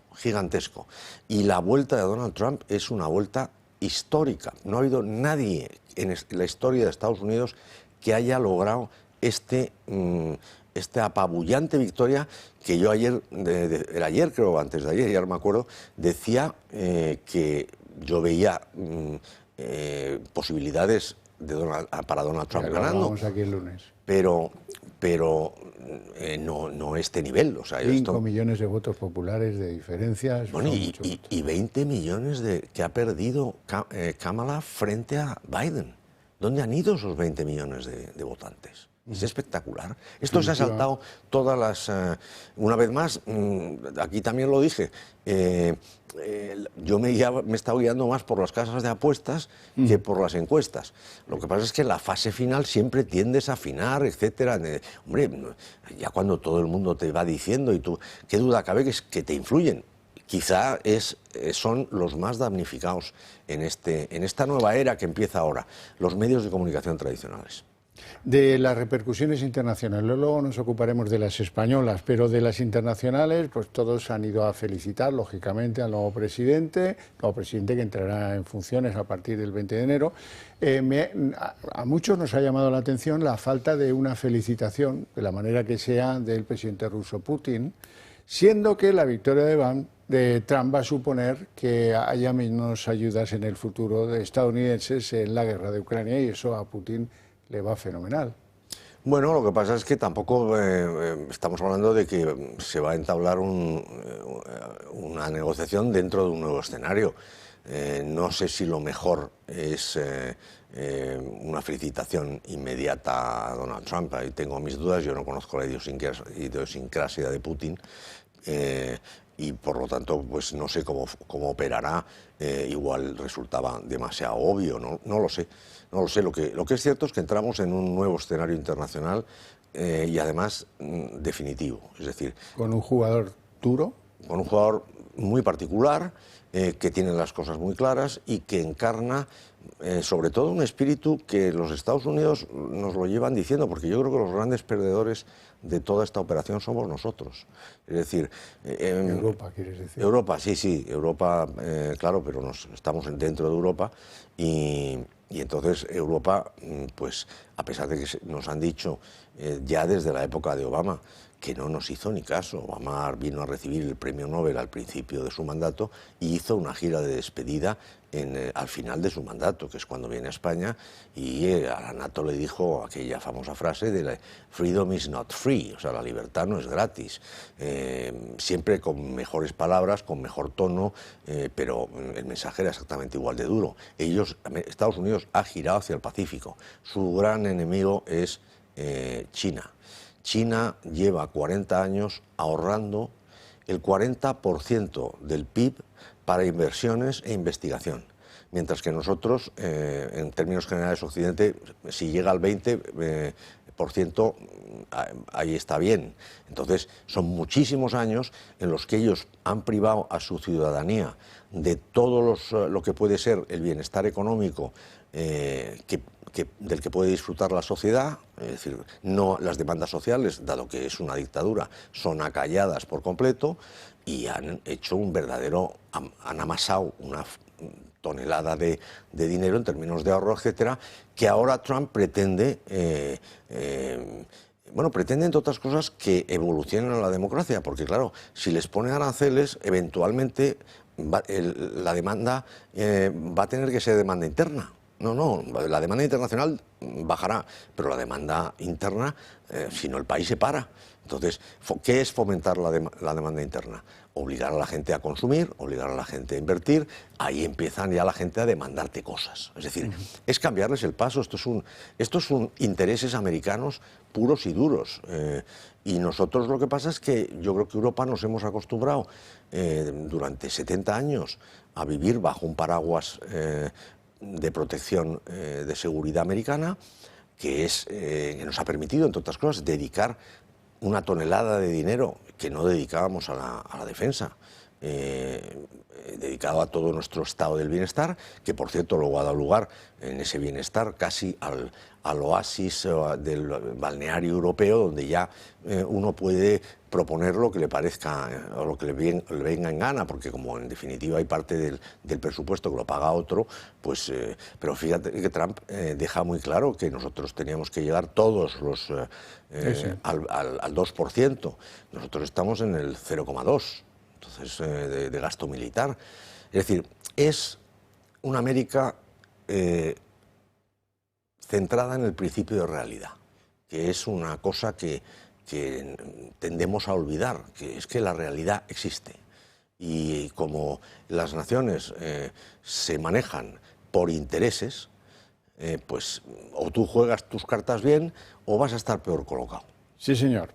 Bueno, nos vamos a ir a publicidad. Antes que eso, permitidme recordaros una cosa, y es que es conveniente para que vuestras ideas prosperen a mayor velocidad que nos apoyéis, que apoyéis a un medio de comunicación con el que compartís una parte de esas ideas. El todo es imposible, pero una buena parte sí que las compartimos. Así es que si nos apoyáis a nosotros, os estáis apoyando vosotros, y la extensión, o que muchos compatriotas compartan esas ideas conjuntamente a vosotros y a nosotros. ¿Cómo se hace eso? Muy fácil, hay que llamar al Club de Amigos 91 616 2464 y en 5 minutos está la cosa organizada. Me piden desde el club que os señale que tienen una excursión pendiente el día 12 al Palacio Real de la Granja de San Ildefonso, en Segovia, y a la Real Fábrica del Vidrio, que son lugares muy tradicionales, muy bellos.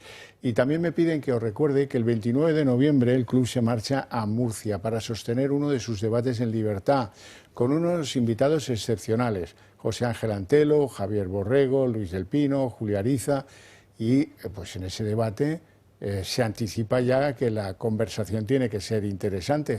Así que si queréis ser parte del cambio, esa es una buena oportunidad. El día 29 de noviembre a las 8:30 de la tarde en Murcia. Ya os contaré exactamente el lugar. Nos vamos a publicidad.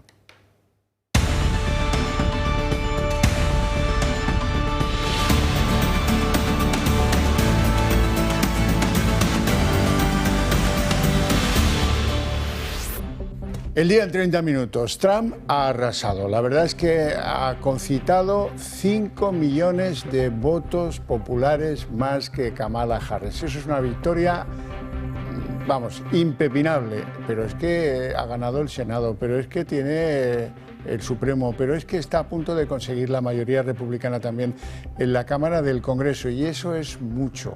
Es decir, que los americanos han perdonado los errores que pudo cometer, le abrazan entusiastas, quieren volver a esa doctrina tan suya del America First, y que lo demás como que les da lo mismo. A lo mejor tiene mucho de voto de rechazo a la cultura woke, al abortismo, a favorecer la llegada de inmigrantes y luego regarlos con dinero público, que es algo que en la cultura anglosajona no se estila mucho.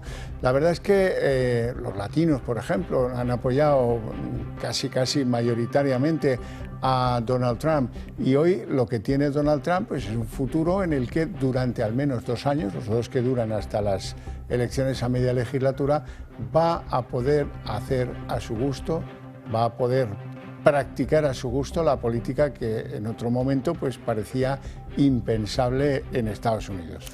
Y la otra lectura de la noche es la derrota de Kamala Harris y los demócratas, que sufren pues su peor noche en los últimos 8 años y sobre todo pierden algo que no habían hecho desde hace mucho, que es el voto popular.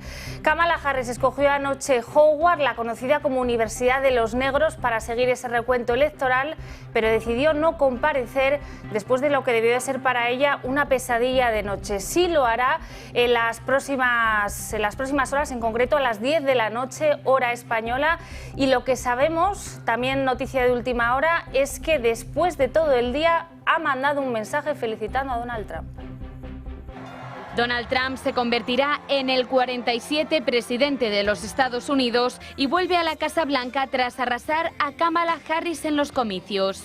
Francamente, creo que este es el mayor movimiento político en la historia. Nunca ha habido nada igual, en este país o incluso más allá. Su mano derecha será J.D. Vance, quien ha calificado la victoria como la mayor resurrección política de la historia. Creo que somos testigos del mayor regreso en la historia de los Estados Unidos. El magnate ha conseguido 276 votos y ha arrasado en estados clave como Pensilvania, Carolina del Norte o Georgia. A pesar de que las encuestas pronosticaban resultados muy ajustados, lo cierto es que Kamala Harris solo ha conseguido 223 y ha perdido las elecciones con una gran diferencia respecto a Donald Trump. Una desventaja que hizo que la demócrata cancelara su discurso. Fue un representante de su campaña quien salió a dar la cara tras la derrota.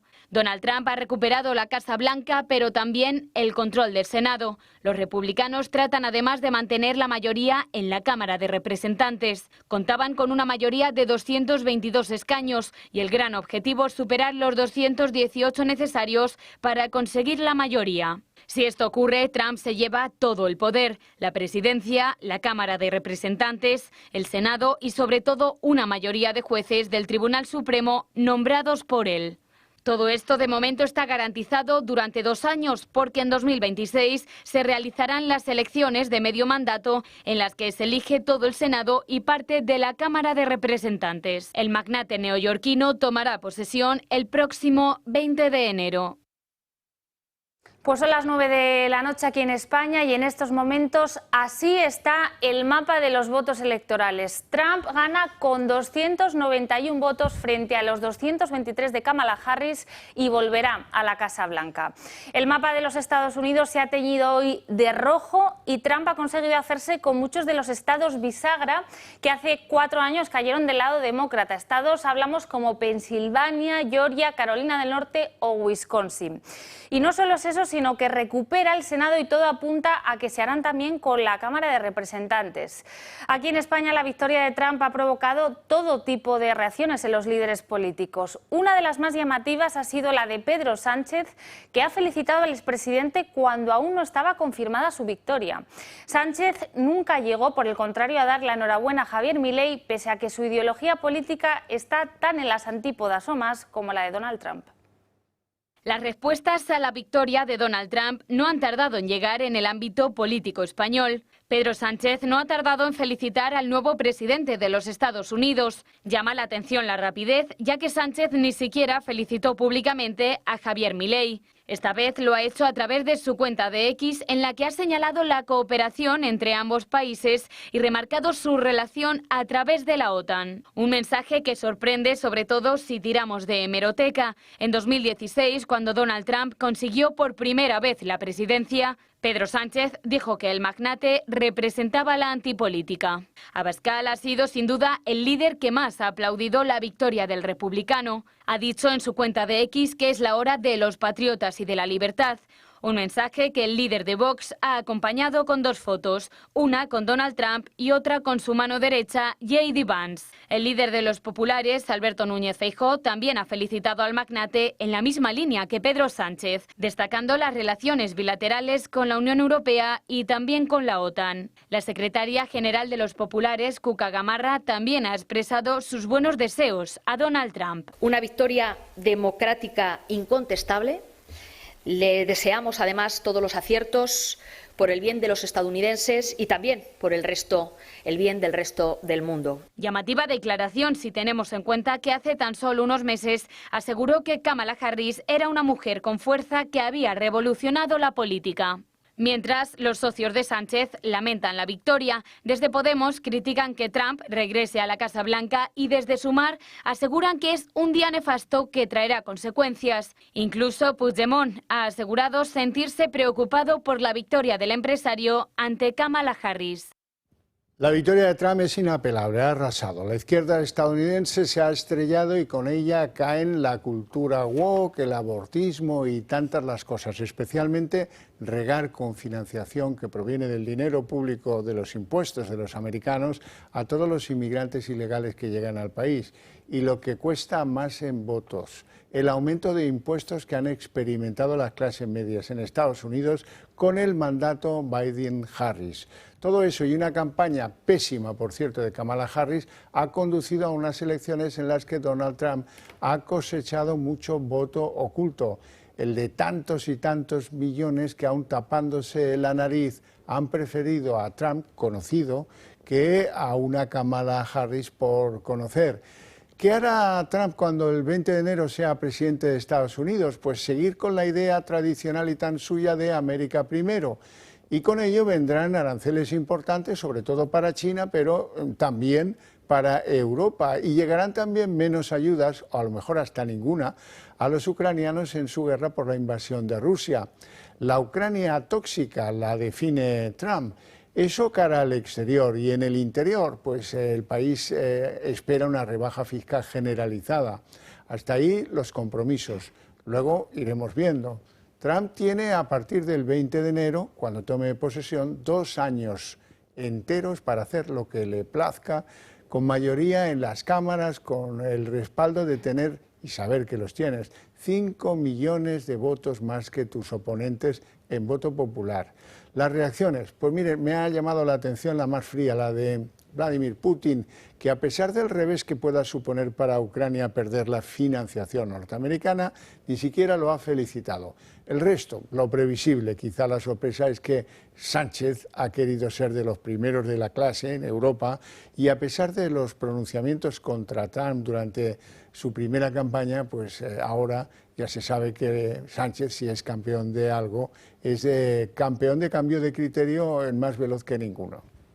Y un día más ponemos la mirada en Valencia, donde los desaparecidos ya ascienden a 89. Esta es la cifra oficial, aunque hay más de 62 de los más de 200 fallecidos que son cuerpos que siguen sin identificarse. Hoy, además, la Guardia Civil ha habilitado un nuevo punto de denuncia de desaparecidos mientras continúan esas labores de rescate centradas especialmente ahora en el Parque Natural de la Albufera y en las playas, que es donde se creen que pueden haber ido a parar algunos de esos cuerpos. Entre las historias de los desaparecidos hay testimonios realmente duros.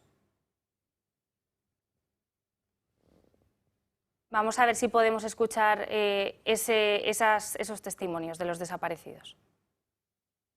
Se sigue trabajando con la prioridad en la búsqueda de las posibles víctimas mortales de la Dana. Por ello, los efectivos están centrándose especialmente en la zona del Río Magro, en la Rambla del Pollo, en la desembocadura del Turia y en la Albufera. En las últimas horas se continúan realizando inspecciones también en parkings, en garajes de viviendas, en búsqueda de desaparecidos. Se convirtieron en auténticas trampas, en ratoneras para muchos que fueron a buscar sus vehículos.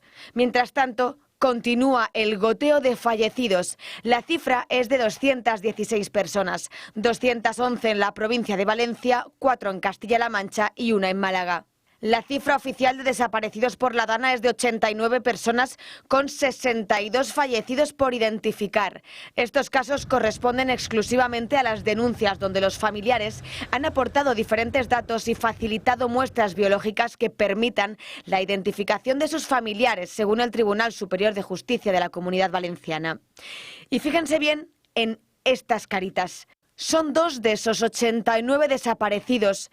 Se llaman Ethan y Rubén, de 3 y 5 años. Son de Torrent, Valencia, y su historia es estremecedora. Escuchen. Bueno, a 5:30 llamé yo a mi hijo y me dijo: mamá, estamos bien. Y a las 6 de la tarde, Sonsoles, sí, se le va la luz. Entonces los niños pequeñitos empiezan a llorar. Y mi hijo se va donde están los niños, los coge, sí, para calmarlos, ¿vale? En ese momento, un camión, un golpe sintió en el chalet, y todo el agua de todos los pueblos fue para el chalet de mi hijo. La corriente se los quitó de las manos a su padre. La corriente se llevó a Rubén y a Ethan y aún no les han encontrado. Perros, drones y equipos terrestres les buscan sin descanso. Su abuela ya la han visto en shock, paralizada, fría. No ha parado de dar entrevistas con la única finalidad de que no dejemos de poner las caras de sus nietos en los medios, para que les ayuden a buscarlos. Se encuentran solos.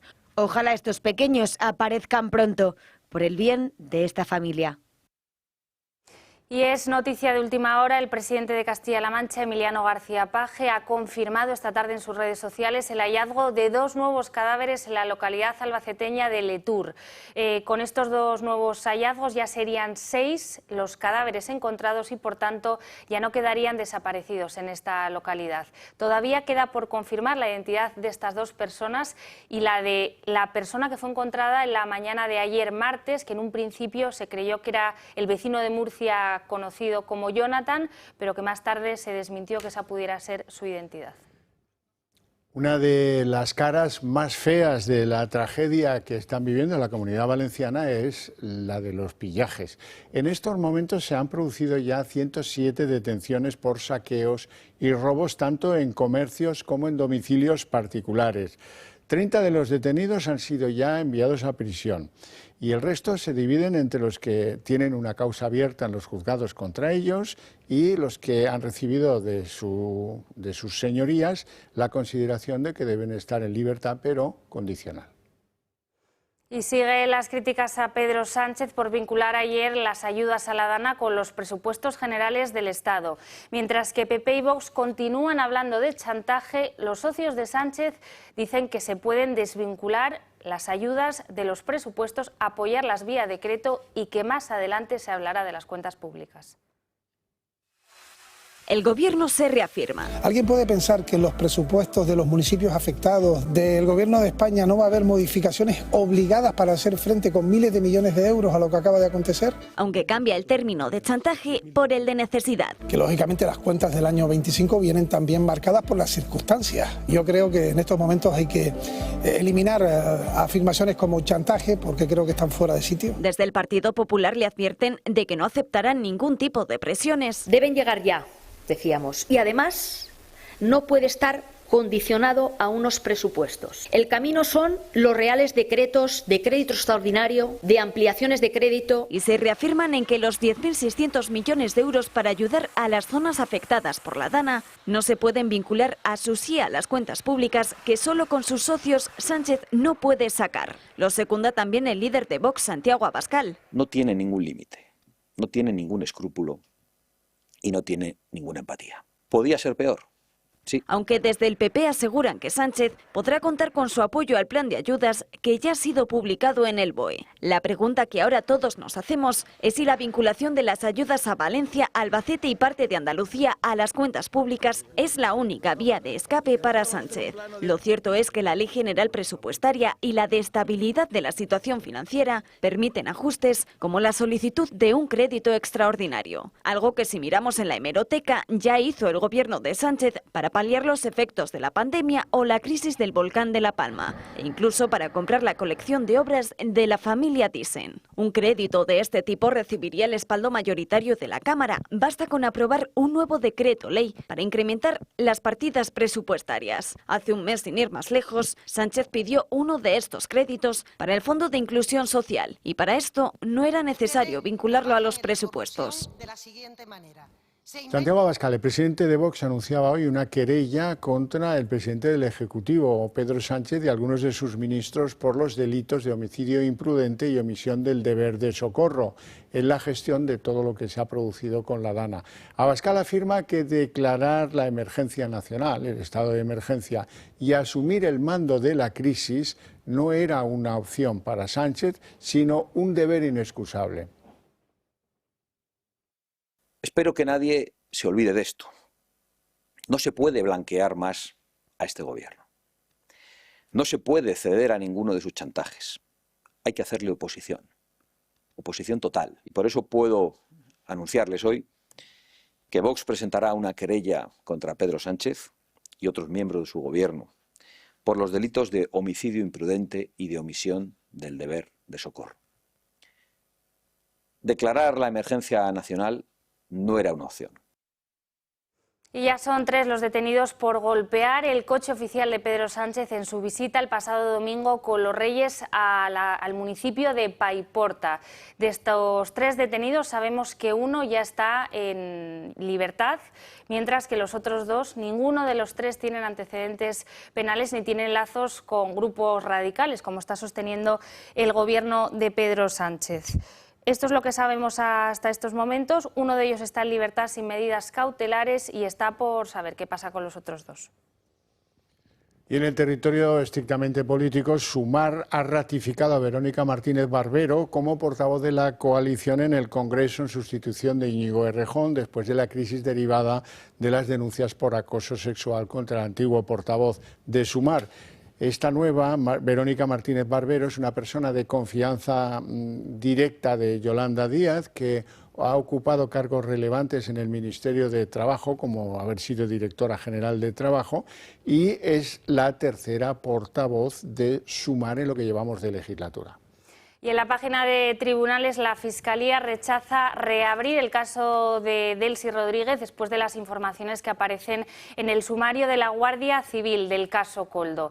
El Ministerio Público confirma que debe ser la Audiencia Nacional quien siga investigando todo lo ilícito que pudo pasar durante aquella visita de Delcy Rodríguez en Barajas, ya que la anterior causa, que ya está cerrada, se limitaba a ver si había licitud o ilicitud en esa visita de la vicepresidenta Delcy Rodríguez. Lo que hemos sabido después de que se abriera el caso Koldo es que Pedro Sánchez sí que sabía de esa visita, de la que por cierto el Gobierno ha dado versiones muy contradictorias en las últimas semanas.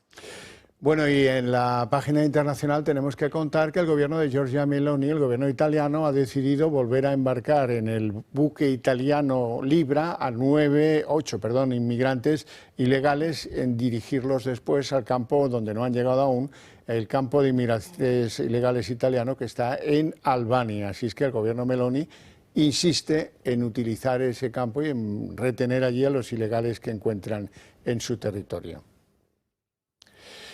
Bueno, y hasta aquí el día en 30 minutos. Les deseamos una feliz noche a todos, especialmente a los que decidan compartirla con la señal del Toro Televisión. Bueno, y les dejamos como cada noche con Sandro Meco, hoy programa que no se pueden perder analizando todo lo que tengan... El emocionado Sandro Meco. El emocionado Sandro Meco, claramente con esa victoria de Donald Trump. Nosotros volvemos mañana. Gracias por elegirnos.